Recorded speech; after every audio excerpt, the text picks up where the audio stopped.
Hello student, कैसे हैं आप सब। आई होप बड़े होंगे आप सब। और जैसे कि अपने कॉम्प्लेक्स के, लॉरेंट के, रेजिड्यू के and pole of order M, ये हमने क्वेश्चन कर चुके थे। अब ऐसे कुछ इसके अलावा भी हमारे पास इम्पोर्टेंट क्वेश्चन रह जाते हैं, उसको भी हम आज कर लेते हैं, हमसे जितने मतलब हम कर पाएंगे। ठीक है, तो आज शुरू करते हैं। पहला क्वेश्चन हमारे पास यहाँ पर गिवन है, let F Z be an analytic function,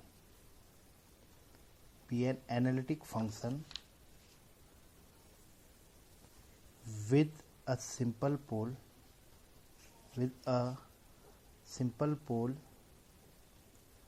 at z equal to 1 and a double pole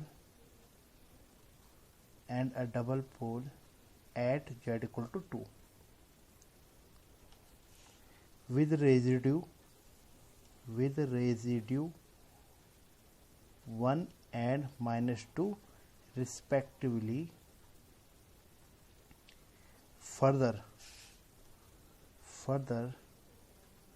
if f of 0 equal to 0 and f of 3 equal to -3/4 and f is bounded at as z tend to infinity, then fz equal to, पहला option है z into Z -3 -1/4 plus 1 upon Z -1 -2 upon Z -1 plus 1 upon Z -2 का square. B option है -1/4 plus 1 upon Z -1 -2 upon Z -2 plus 1 upon Z -2 का square. सी option है 1 upon Z -1 -2 upon Z -2 plus 5 upon Z -2 का square. And D option है 15/4 plus 1 upon Z -1 -2 upon Z -2 plus 7 upon Z -2 का square. तो हमें ये पता करना है कि इनमें से कौन सा सही ऑप्शन है। तो देखिए, सिंपल से इसके जो हमें गिवन है उनको लेते चलिए। सबसे सिंपल ये दिया कि f is bounded as z tend to infinity. तो z टेंड टू इन्फिनिटी पे तो पहला वाला बाउंडेड होने का नहीं है, क्योंकि यहाँ पर क्या आ जाएगा, z टेंड टू इन्फिनिटी हो जाएगा, तो ये क्या हो जाएगा, इन्फिनिटी टेंड कर जाएगा, बाकी तो जीरो हो जा रहा है, ये कॉन्स्टेंट है, तो ये तो नहीं है ऑप्शन में। बाकी z बाउंडेड है। दूसरा, यहाँ पर हमें गिवन है f ऑफ 0 इक्वल टू 0। बहुत इंपॉर्टेंट है कि f ऑफ 0 इक्वल टू 0। अब f ऑफ 0 इनमें से चेक करो कि f ऑफ 0 किसके लिए 0 आ रहा है। अगर मैं इनमें हम ऑप्शन से भी कर सकते हैं, f ऑफ 0 करेंगे तो क्या आएगा, इसके लिए निकालेंगे तो बी ऑप्शन के लिए क्या आ रहा है, f ऑफ 0 -1/4 -1 प्लस 2 प्लस 1/4। ठीक है यार, प्लस 1, सॉरी ये प्लस 1 है, ये होगा 0 -2 तो -2 अपॉन -2 तो प्लस 1 हो गया। ये इससे कैंसिल हो गया, ये इससे कैंसिल हो गया, एक तो ये आ रहा है। क्या ये सी ऑप्शन आ रहा है f ऑफ 0 इक्वल टू 0, देखिए -1 आ रहा है, फिर +1 आ रहा है, प्लस 5/4 आ रहा है, तो ये तो बिल्कुल नहीं आ रहा है, तो ये भी नहीं ऑप्शन। दूसरा इसको करके देखिए, यार 15/4 -1 प्लस 1 प्लस 7/4, तो ये भी नहीं आ रहा है, ये 22/4 आ रहा है। तो f ऑफ 0 केवल एक ही ऑप्शन के लिए आ रहा है, कौन है, बी। तो जब चार ऑप्शन में हमारे पास एक ही ऑप्शन उसको सेटिस्फाइड कर रहा है, तो ऑब्वियसली कौन सा ऑप्शन सही हो जाएगा, बी वाला हो जाएगा। आप जब आपके पास ऐसा हो कि हमारे पास दो ऑप्शन है कि जिसमें f0 इक्वल टू 0 पुट करके देख रहे हैं तो 0 आ रहा है, तो आप f ऑफ 3 रख के देखिए, वो नहीं आ रहा, फिर उसके बाद हम ये भी निकाल सकते हैं आराम से, simple pole at Z equal to 1। Simple pole at Z equal to 1 का मीन्स है, देखिए जेड -1 जो आएगा यहाँ पर जो इसके लिए है, तो z-1 एक सिंपल पोल है, क्यों, अगर मैं इसको z-1 से इंटू करके लिमिट z टेंड टू 1 कर दूं तो finite and non zero value आ रही इस फंक्शन की। ठीक है, तो ये वाला 0 हो जाएगा, ये वाला 0 हो जाएगा, ये वाला 0 हो जाएगा, ये आ जाएगा 1, फाइनाइट एंड नॉन जीरो हो गया। ठीक है, तो रेजिड्यू भी आ जाएगा हमारे पास 1। और वो भी हो गया, तो ये भी सेटिस्फाइड कर रहे हैं। दूसरा, अगर जेड टेन टू टू पे रेजिड्यू निकालना है इसका, तो क्या करेंगे, हमें पता है जेड माइनस टू का स्क्वायर से इनटू करेंगे और डी बाई डी जेड करेंगे उस फंक्शन का, ठीक है। तो मैं इस ऑप्शन के लिए रेजिड्यू के लिए भी निकाल रहा हूँ, किसके लिए, माइनस प्लस टू पे रेजिड्यू की वैल्यू कितनी आ रही है, तो जेड माइनस टू का स्क्वायर का इनटू सबसे करिए, -1/4 plus 1 upon Z minus one -2 upon Z minus two plus 1 upon Z minus two का स्क्वायर। अब अगर मैं इसका इनटू करूंगा, फिर लिमिट जेड टेन टू क्या रख दूंगा 2, आगे से क्या आता है 1 upon 2 minus m minus one का फैक्टोरियल, तो 2 माइनस वन क्या हो गया 1 का फैक्टोरियल, तो उसको मैं लिखने की जरूरत नहीं है। ये क्या निकाल रहा हूँ, residue at pole of order m। अब जेड माइनस टू का स्क्वायर से इनटू करूंगा तो ये आएगा -1/4 Z minus two square plus Z minus two square upon Z minus one, फिर आएगा -2 into Z minus two and आएगा लास्ट में +1। अब इसका डी बाई डी जेड करना और जेड इक्वल टू लास्ट में क्या रख देना हमने 2। अब डी बाई जेड करूँगा तो पहले वाले का क्या आएगा, सिंपल सा -2 बाहर आ जाएगा, जेड माइनस टू, इसका क्या आएगा जेड माइनस वन ऐसे ही, इसका आएगा 2 इंटू जेड माइनस टू, फिर माइनस जेड माइनस टू का स्क्वायर ऐसे ही, और Z minus 1 upon Z minus one का स्क्वायर, इसका क्या आएगा -2, अब +1 का हो जाएगा 0। अब जेड टेन टू 2 रखोगे तो क्या आ जाएगा, लिमिट जेड टेन टू 2 रखना है, फिर लास्ट में ये हो जाएगा 0, ये हो जाएगा 0, तो क्या आ जाएगा -2, तो रेजिड्यू क्या आ गया -2, और रेजिड्यू उसने बोला भी था क्या है -2 है उसके लिए। तो ओनली ऑप्शन, अगर आपके पास अगर 2-3 ऑप्शन है इसको सर्टिफिकेट करते, एक एक करके इसको डिस्कार्ड करते रहेंगे हम ऑप्शन यहाँ से जो हमें गिवन है, ठीक है। तो इसका आंसर होगी हमारे पास बी। अब इसमें है अगला क्वेश्चन है, the radius of convergence, the radius of convergence of power series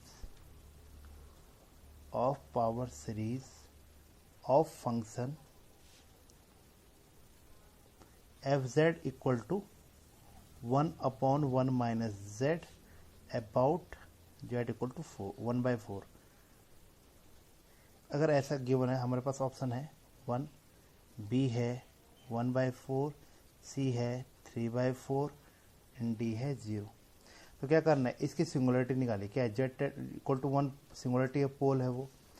अब क्या करना है, जिसके अबाउट निकाल रहे हैं, अबाउट का मतलब है इसको सेंटर मानना है हमने, तो कितनी रेडियस का करना है, तो इसकी जो नियरेस्ट सिंगुलरिटी से जो डिफरेंस होगा उसको करो, तो 1 - 1/4 कितना हुआ, उसका मॉड लो 3/4। तो क्या करना है, रेडियस ऑफ करने जब हम निकालेंगे तो 3/4 हो जाएगा, मीन्स कि 3 मीन्स इसका मतलब ये हुआ सेंटर ये हुआ 1/4, तो लेस देन 3/4, तो इस पे यूनिफॉर्म कन्वर्जेंट हो जाएगा। तो क्या करना है, सीधा सीधा नियरेस्ट सिंगुलरिटी से उस पॉइंट की क्या करनी है, अगर एक से ज़्यादा सिंगुलरिटी होगी फिर सारी सिंगुलरिटी से देखेंगे जो उसके नज़दीक पड़ रहा है उतनी रेडियस कर लेंगे, तो रेडियस ऑफ कन्वर्जेंस होगा, तो आंसर हो जाएगा 3/4, ठीक है। अगला क्वेश्चन है, for function fz equal to sin 1/z, z equal to 0 is a, पहला ऑप्शन है रिमूवल सिंगुलरिटी, बी है सिंपल पोल,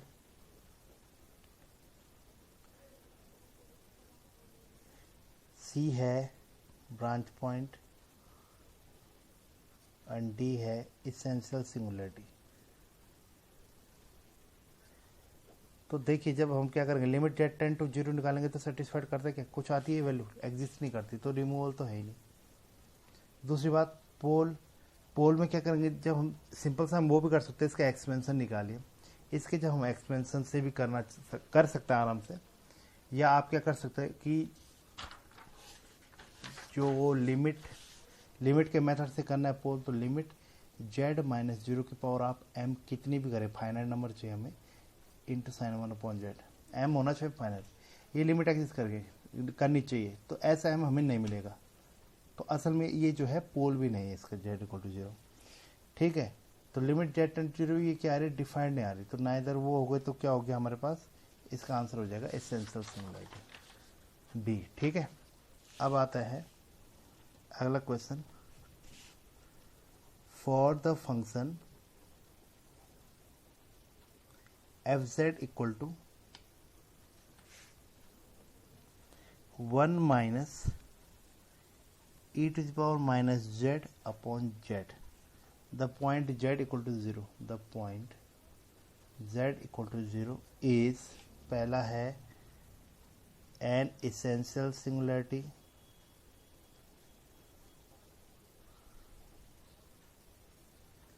b है a pole of order 0, c है a pole of order 1, D है ए रिमूवल सिंगुलरिटी। तो क्या करना है हमने, सिंपल सा पहले देखते रिमूवल है कि नहीं, तो जेड टेंड टू 0 रख के देखिए, तो limit Z tend to 0 define करके देखिए, लिमिट जेड टेंड टू 0 कितना आ रहा है। आप इसको मैं आपको दो मेथड से भी करवाऊंगा, इसको मैं एक्सपेंशन से भी करा सकता हूँ, लिमिट से भी करा सकता हूँ, तो उसको आप देख लीजिए किस कौन सा मेथड आपको ठीक लगा।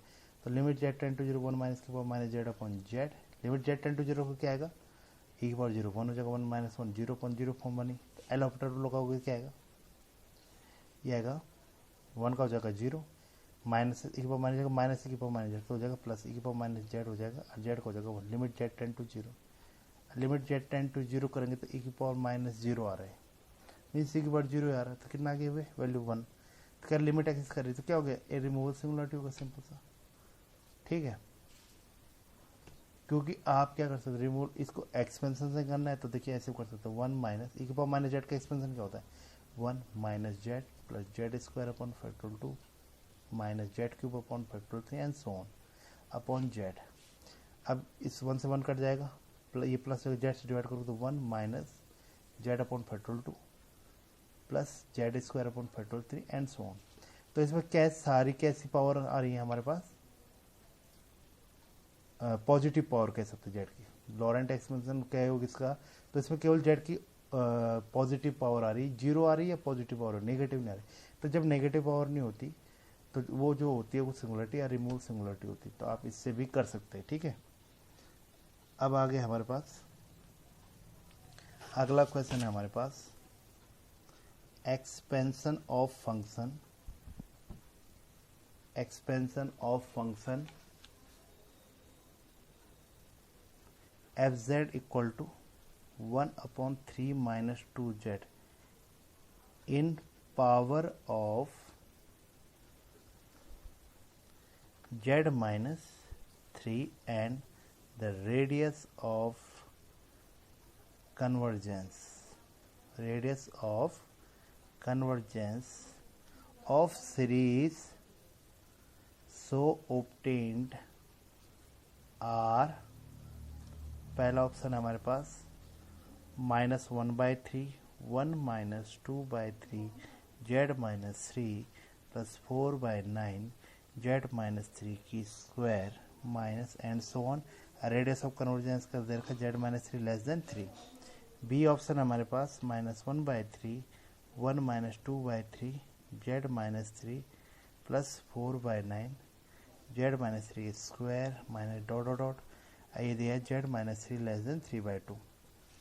सी ऑप्शन है प्लस में 1/3 1 plus 2/3 z minus 3 plus 4/9 z minus 3 का square plus dot dot dot, और साथ में दिया है z minus 3 strictly less than 3/2, and D दिया है 1/3 1 minus 2/3 z minus 3 plus 4/9 z minus 3 square and so on, and z minus 3 का mode less than 3/2। तो ये हमारे पास चार ऑप्शन दिए हुए हैं। तो करना क्या, देखिए हमारे पास ये एफ जेड है, तो हमने पढ़ा हुआ F of Z equal to होता है F of Z not plus Z minus Z not F dot Z not plus Z minus Z not का square upon factorial 2 F double dash Z not, ये क्या है Taylor expansion and so on जाएगा। तो इसको हमने करना है, तो हमारे पास यहाँ पर जेड नॉट असल में 3 है, जेड माइनस 3 की पावर, तो जेड नॉट क्या हो गया 3, तो ये हमारे पास एफ जेड है 1/3 माइनस 2z। तो एफ डैश करिए, तो एफ डैश जेड कितना आएगा, आएगा -1/3 माइनस 2z का स्क्वायर फिर -2z को -2 तो ये जगह +2। उसके बाद f डबल डैश करोगे तो क्या आएगा, +2 ऐसे ही आएगा। ठीक है, अब 1/x जब हम करते हैं तो 1/x² का होता है -2/x³। ठीक है, लेकिन इसमें फिर से क्या होगा, -2z का क्या आएगा, फिर -2 आएगा। तो मैं इसको -2 अलग से लिख दे रहा हूँ। ठीक है, अब इसमें क्या करना है, ऐसे करते करते हम निकाल सकते हैं। ठीक है, तो उसके बाद हमने पॉइंट रखना है z=3 रखना है। तो f(3) कितना आ रहा है, मतलब f(z0) हो गया हो, तो f(3) कितना हो जाएगा, तो f(3) की वैल्यू हो जाएगी -1/3। इस पर रखिए 3, तो 3 - 6 कितना हो, -3, तो ऊपर ले गया मैं। f(z0) कितना हो जाएगा, 2 ये हो जाएगा हमारे पास, ये हो गया प्लस में, और 3 - 6 मीन्स हो जाएगा -6 का स्क्वायर हो जाएगा 9। ऐसे f डबल डैश z0 निकाल सकते हैं आप। तो यहाँ पर हो जाएगा हमारे पास, जब निकालेंगे तो 27 हो जा रहा है ये। ठीक है, तो इसकी जब हम वैल्यू निकालेंगे तो ये आ जाएगा हमारे पास, तो ये आ जाएगा हमारे पास 2 × 4 × 8 प्लस में हो गया ये, एंड साथ में ये हो जाएगा हमारे पास 27। ठीक है, तो इतना हमारे पास ये वैल्यू आ गई, एंड सो ऑन चलता जाएगा। उसके बाद हमने निकालेंगे, ये देखिए अब इसमें ये कोएफिशिएंट देखना आपने, तो यहाँ पर z0 क्या हो गया, 3 हो गया, तो हम इसकी वैल्यू निकालेंगे तो ये हो गया। यहाँ पर देखिए +8 हो रहा है, और यहाँ पर क्या हो जाएगा 3 - 2, ये आएगा -20, क्योंकि -3 का क्यूब है, ऑड पावर है तो -27। अब इसके बाद देखिए इस पर कंपेरिजन करिए, z-3 के साथ कौन कौन आ रहा है। पहला आएगा -1/3, तो -1/3 हो गया, फिर आना चाहिए 2/9, 2/9 हो रहा है। फिर आ रहा है, देखिए इसके साथ जब 2/2 होगा तो z-3 के स्क्वायर के साथ क्या आएगा, /2 करोगे तो क्या आएगा, चलो मैं इसको यहीं पर पुट कर दे रहा हूँ, तो हो जाएगा हमारे पास -1/3 f(z0) हो गया, और प्लस z-3 के साथ आएगा 2/9। फिर क्या आएगा, z-3 के स्क्वायर का /2 फैक्टोरियल आएगा 8/27 with negative sign, and so on. अभी इसके साथ क्या रहा, अगर मैं -1/3 कॉमन ले लूँ, क्या रहा 1 माइनस एंड 2/3 हो जाएगा, 2/9 हो जाएगा z-3। इसके साथ इसको लूँगा तो 2 हो जाएगा 18 हो जाएगा, 4/9 तो -4/9, तो प्लस हमें चाहिए माइनस में, तो माइनस पहले से प्लस 4/9 हो जाएगा z-3 का n² and so on.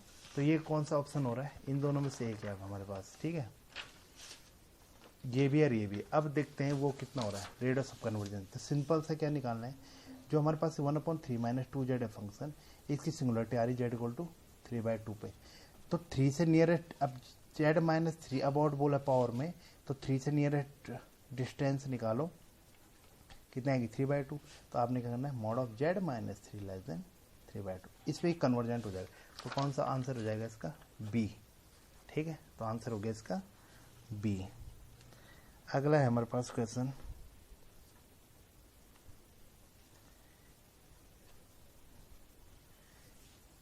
Question है for the function f of z equal to z minus sine z upon z cube, the point z equal to 0 is a, पहला option है हमारे पास पोल ऑफ ऑर्डर 3, बी है pole of order 2, उसके बाद C है essential singularity, and D है removal singularity. ठीक है, अब z इक्वल टू 0 है, अब z इक्वल टू 0/0 फॉर्म है, तो इसकी पहले लिमिट निकाल लेते हैं, z टेंड टू 0 पे z माइनस साइन z। सबसे पहले ये काम कर लीजिए आप, ठीक है, लिमिट निकालिए पहले, देखो एग्जिस्ट करे कि नहीं करे। 0/0 है तो क्या आएगा फिर लिमिट जेड टेंड टू 0 आएगा, ऊपर का डिफरेंस हो जाएगा 1, साइन जेड का हो जाएगा कॉस जेड, ये हो जाएगा 3z², फिर बनेगा 0/0 फॉर्म। फिर कितना आ रहा है, ये आ जाएगा हमारे पास limit Z tend to 0, cos Z का माइनस है तो प्लस साइन जेड ऊपर हो जाएगा, 3z हो जाएगा 6z, फिर आ रहा है 0/0 फॉर्म। ठीक है, या साइन जेड अपॉन जेड हो जाएगा हमारे पास 1, तो कितना आ जाएगा आंसर 1/6। तो क्या कर रही है, एग्जिस्ट कर रही है। लिमिट एग्जिस्ट करने का मतलब क्या है, इसकी जो z इक्वल टू 0 है वो असल में क्या है, रिमूवल सिमुलरिटी। तो इसका आंसर हो जाएगा डी। ठीक है, अगला है